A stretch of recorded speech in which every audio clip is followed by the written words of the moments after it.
Seruan Presiden Prabowo Subianto agar jajaran kementerian maupun lembaga berhemat tak pelak mengundang perbincangan. Ya, sebab selama ini pun rakyat kebanyakan juga tidak terinformasi realisasi anggaran yang sebenar-benarnya itu seperti apa. Lantas untuk apa anggaran dihemat? Selengkapnya dalam Benang Merah, penegasan Presiden anggaran dihemat untuk rakyat.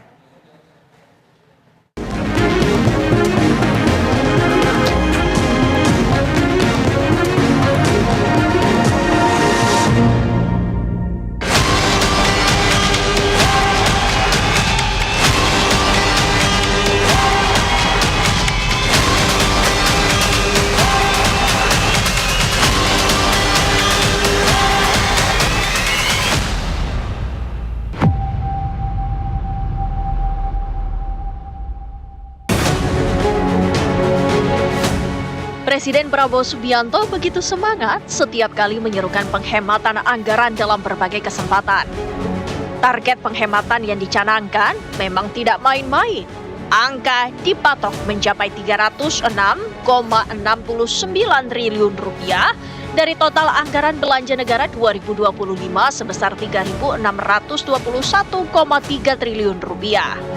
Prabowo ingin efisiensi tidak sekedar penghematan, tapi bagaimana memperbaiki belanja pemerintah sehingga menutup celah korupsi.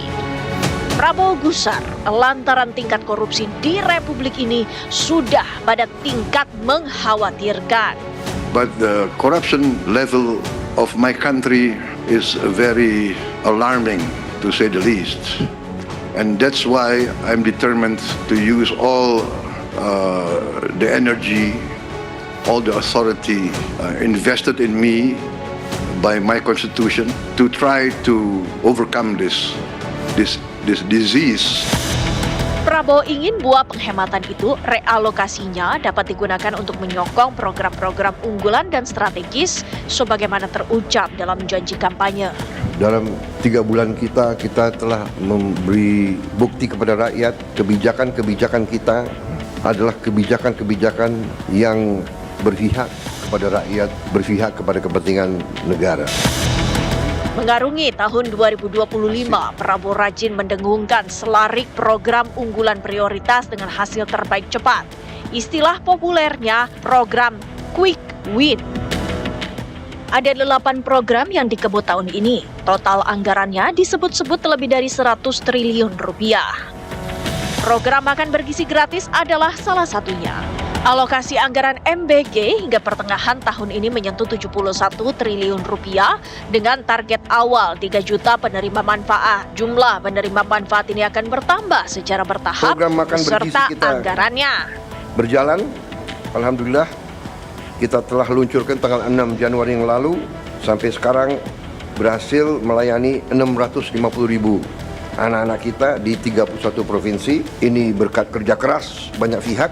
Dan untuk Januari sampai April 2025, program ini sasarannya adalah 3 juta anak. Bulan April sampai Agustus 2025 akan menuju 6 juta anak. September kita harapkan 15 juta anak.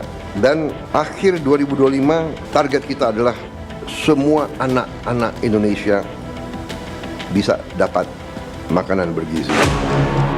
Mengiringi program makan bergizi gratis, pemerintahan Prabowo juga mematangkan ide kebijakan penghapusan utang macet bagi para petani, nelayan, dan pelaku UMKM yang benar-benar tak sanggup lagi membayar utangnya.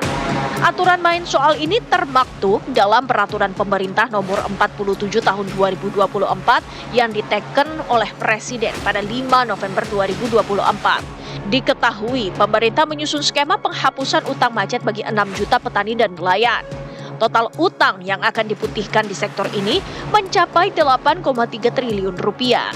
Jumlah itu setara 1,3 juta rupiah per orang. Saya juga berterima kasih kepada Menko Perekonomian dan tim ekonomi yang telah menggagas, menyusun konsep-konsep yang diwujudkan dalam produk-produk, dalam kebijakan-kebijakan yang pro rakyat, penghapusan hutang kepada petani dan nelayan yang mengalami kesulitan membayar sekian belas tahun.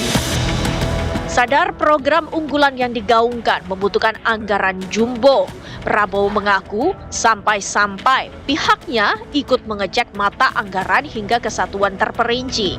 Selain dukungan anggaran yang kokoh, realisasi program unggulan juga memerlukan soliditas dan loyalitas jajaran pemerintahan Prabowo. Jadi saya katakan benar-benar bahwa saya sangat serius dalam hal ini. Saya minta loyalitas semua menteri, semua kepala badan untuk patuh dalam hal ini, dan saya terima kasih kepada tim keuangan yang telah menjalankan penyisiran, kajian terhadap anggaran sampai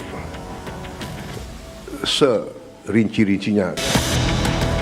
Nyaring gaung efisiensi rupanya tak luput dari polemik tatkala isu pemutusan hubungan kerja di sejumlah instansi mengemuka. Isu itu menyusul tidak diperpanjangnya sejumlah tenaga kerja honorer di instansi penyiaran plat merah, TVRI, dan RRI.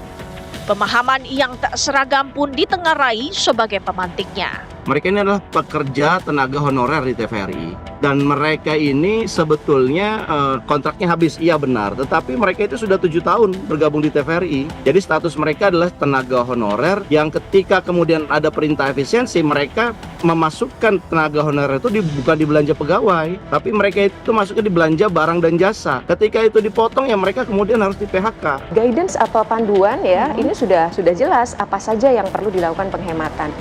Satu yang tidak boleh dipotong itu tadi belanja pegawai, Mbak.